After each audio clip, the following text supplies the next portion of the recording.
Hey everyone, welcome to Path of Exile 2. If you're looking for a ranger build that melts everything with almost zero effort, you're in the right place. Imagine pressing one skill and triggering 5 other abilities automatically, wiping out everything on your screen in seconds. And with just a tiny adjustment, this build can delete bosses before they even get a chance to fight. Sounds broken, right? Well, it's real, and I'm going to show you exactly how to build it. So buckle up, because this is the ultimate one-button destruction build. Alright, now let's dive into the core of this build, the skills and gems. I've sorted them from most important to least, so if you have fewer sockets, just follow the order and prioritize the top ones first. Our main skill is Lightning Arrow, and this is where the magic happens. This one skill will trigger multiple abilities, allowing us to effortlessly melt enemies.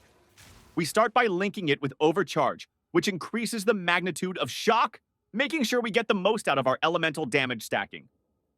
Then, we push our damage to insane levels with Martial Tempo plus 25% attack speed, Primal Armament plus 25% more elemental damage, Lightning Infusion, another plus 25% bonus, Innervate, a conditional plus 35% lightning damage, which we always trigger thanks to our consistent shocking effects. With this setup, Lightning Arrow is already an unstoppable force. But we're just getting started. Next, we have Herald of Thunder, a self-triggering skill that activates whenever we finish Shocked Enemy. Which, let's be honest, is all the time. But here's where things get even better. Herald of Thunder doesn't just deal damage, it also sets up the next part of our build. Here's the perfect gem setup to maximize its potential. Electrocute. This is key because it triggers electrocution, which will activate Combat Frenzy in just a moment. Elemental Focus adds crazy damage, and don't worry, it doesn't stop Electrocute from working. Ambush. Herald of Thunder is hitting enemies at range, so why not critical strike them for free? Longshot plus Close Combat. Extra damage for both close and far targets, making this even more deadly. But the real trick? Herald of Thunder's Electrocute effect will trigger Combat Frenzy, so we're automatically generating frenzy charges for free. That means in just a few seconds, we're already stacking more damage, more speed, and setting up our next power spike. And now, let's talk about what happens next. Combat Frenzy and how we abuse these free frenzy charges. This skill is automatically activated whenever Electrocute from Herald of Thunder triggers. And guess what? Electrocute is happening all the time. That means you don't have to do anything, you are constantly generating frenzy charges for free. And we make it even stronger by adding Profusion plus 50% extra charge limit, so we keep more frenzy stacks. If you have 10 extra spirit, add Clarity, helps with mana regeneration, which, let's be honest, is one of the biggest ranger struggles. Now, what do we do with all these frenzy charges? I can hear you asking. We consume them automatically with Charge Infusion, giving us 11% increased attack speed, so we're basically dancing through maps at lightning speed. This happens completely automatically, so no extra button pressing, just pure efficiency. Next up, we have Barrage, and this is only used against big targets like bosses, rares, and tanky unique. How to use it? The moment a rare or unique mob enters the screen, fire Barrage, and watch Lightning Arrow consume frenzy charges and obliterate everything. Best gem supports for Barrage, Premeditation, plus 15% extra damage per hit. Murderous Intent, boosts damage against low health enemies. Ingenuity, minus 30% cooldown for more barrages. Perpetual Charge, 35% chance not to consume frenzy charges. Everything here is fully automated. Just shoot Lightning Arrow, charge Barrage when needed, and profit. Now, let's talk about Lightning Rod, which is super useful for both clearing and boss fights. For mapping, most of the time, you won't even need to use it, because Lightning Arrow does all the work. But if you get surrounded, drop a Lightning Rod plus Lightning Arrow for instant cleanup. For boss fights, this is where things get serious. It helps start the shock loop and sets up Orb of Storms for crazy chain damage. Best supports for Lightning Rod.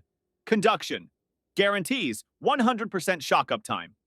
Cursing Current, spreads the shock effect. Concentrated effect, more area damage for clearing waves. Lightning Mastery, more damage, because why not? inevitable critical. If you have extra socket, adds more crits. Now, let's talk about staying alive, because even the most broken builds need defenses. Our core defensive skill, Wind Dancer. This massively boosts evasion, and when we get hit, we counterattack back hard.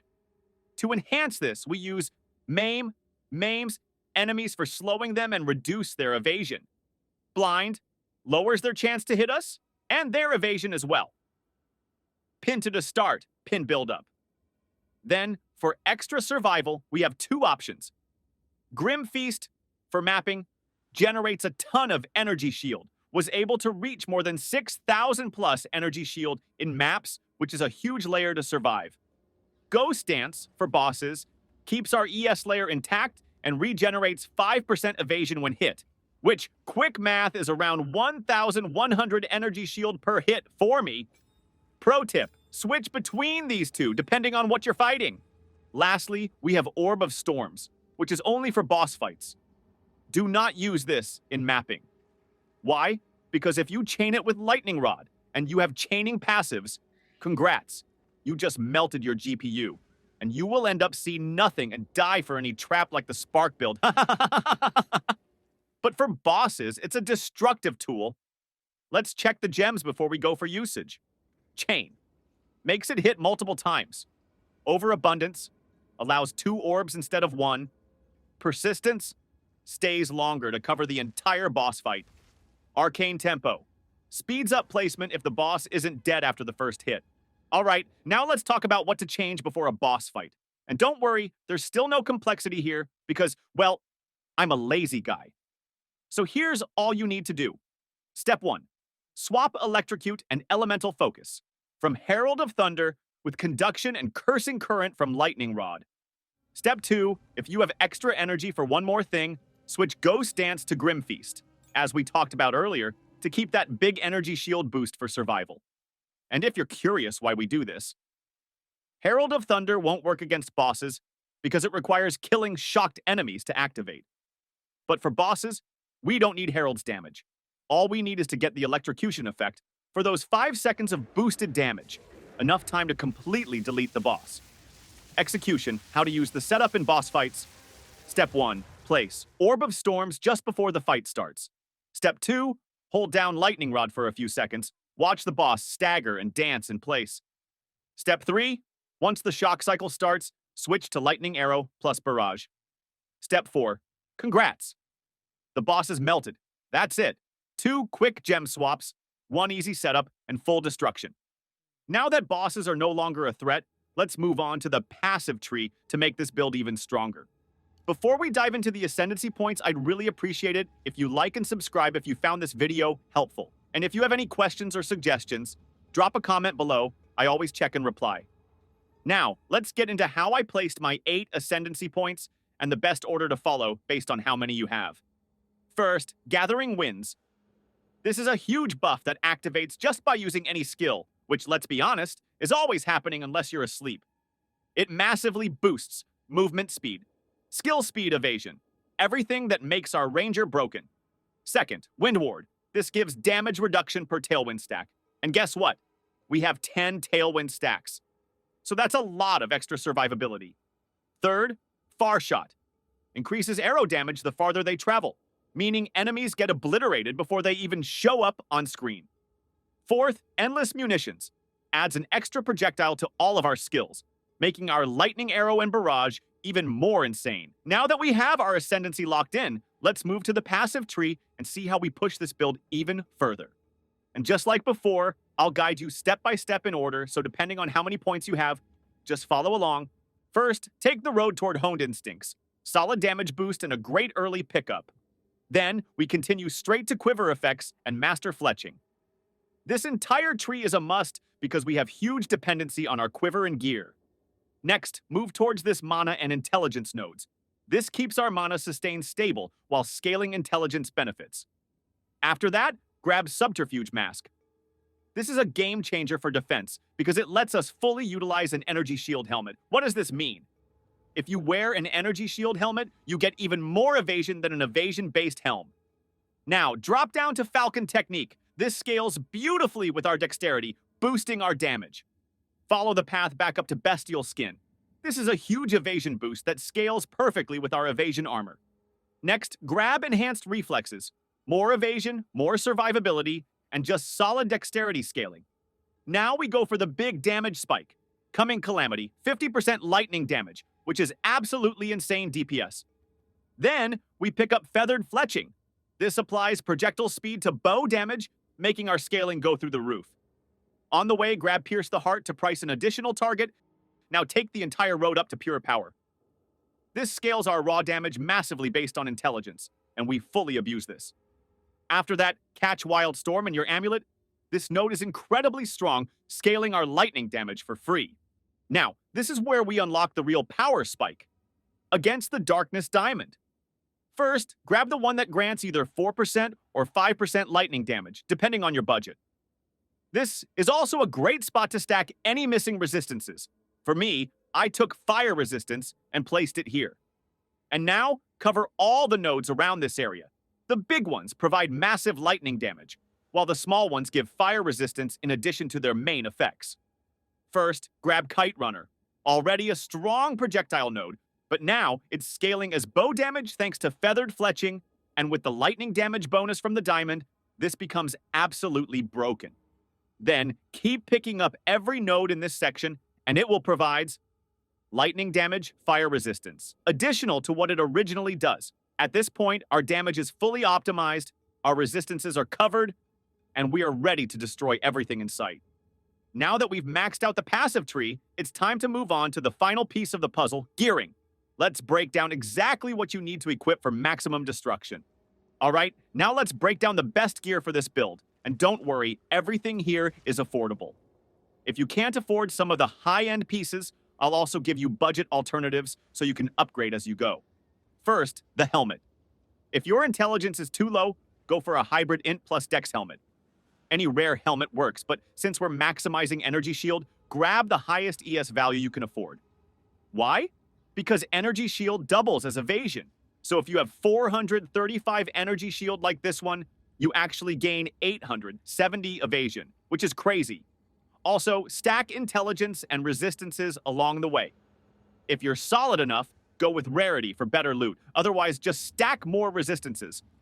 For armor, we're stacking pure evasion, because it doubles from our passives. Make sure to get plus 60 spirit to activate your skills, since this is a must, along with dexterity and resistances for extra survivability and damage scaling. If you're on a budget, just get the highest evasion armor with those attributes. For boots, I prefer energy shield over evasion, since we already have a massive evasion pool. The key stats you need here are 30 to 35% movement speed. Always get this first. Max energy shield as high as possible, and intelligence and resistances focusing on the one you're missing. Now, for the bow, we are using Widow Hail, which is insanely strong for this build, and the best part, it's very cheap right now. If you're on a budget, get any Widow Hail with at least a 250% bonus and 3 sockets. If you have more currency, push for higher percentage and more sockets to maximize its potential. For gloves, if you can afford it, get Hand of Wisdom in action. This is your first expensive piece, but it's 100% worth saving for because it scales everything in this build. If you're on a budget, get any rare gloves with lightning damage to attacks, evasion, dexterity, and intelligence, and some resistances to cover any gaps. For amulet, I chose the Everlasting Gaze because it fixes 2 big issues, energy shield and mana regeneration. If you can't afford it, go for a rare amulet with increased mana regeneration and maximum mana, intelligence and dexterity, and energy shield. Once you get it, insert Wild Storm for even more lightning scaling. Now we go to the quiver, which is the most important piece of this build. The better your quiver, the stronger everything else becomes. Why? Because Widow Hail Bow increases passives by 250% plus, meaning any stat on the quiver is amplified massively. For example, if you place plus 2 levels to skills, it might end up giving you plus 8 levels, but be careful. This can drain your mana fast if you're not prepared. For the best quiver stats, prioritize plus 1 or plus 2 levels to skills, lightning damage to attacks, projectile speed and damage, attack speed, and dexterity. This is super important since we pushed intelligence heavily in the passive tree. A quick tip here, the more you invest in this quiver, the stronger your entire build becomes. Now for the belt and rings, since they work together. If you can afford it, get a utility belt, as this boosts all the stats of your rings, making them even stronger. If you're on a budget, just get one with mana and life and resistances to help balance your stats. For rings, prioritize lightning damage to attacks, mana, dexterity, intelligence, mana regeneration, and resistances if needed. Your rings will be massively boosted by the belt, so don't focus too much on resistances here. Just sustain your mana first, then push for lightning damage and attributes. Once you're stable, why not add rarity? And go for some crazy loot drops, maybe even a mirror? Alright, let's take one final look at our setup. For mana sustain, I bought the Melting Maelstrom mana flask. But guess what? I don't even use it because my mana regenerates constantly. Another way to boost mana? Get mana per kill on your gear, but against bosses, you might need extra mana sustain. That's why, as a lazy guy, I just use mana regeneration in rings instead. I sacrificed a little DPS for full mana uptime, which means I can always attack, instead of running out of mana mid-fight. Now let's talk about defensive layers. Firstly, you need to move and dodge. That's your first layer of defense. Then, you have 90% evasion chance, which ensures most attacks never even hit you. On top of that, you have 30 to 50% resistances, which reduces elemental damage significantly. Then comes Energy Shield, sitting at 2.5k or over 3k with Patient Barrier and other passives. Finally, we stack Grim Feast plus Ghost Dance, which adds even more sustain so you always stay alive. With all these layers combined, you're an unstoppable force, with insane DPS and multi-layered survivability. And that's everything for this build. Full automation, insane DPS, and solid survivability. You barely have to press any buttons, just destroy everything in your path. It's the perfect balance between lazy gameplay and maximum efficiency. If you enjoyed this build guide, don't forget to like and subscribe. If you have any questions or suggestions, drop a comment. I reply to all of them. Also, check out my channel for more powerful builds, guides, and gameplay. Thanks for watching, and I'll see you in the next one.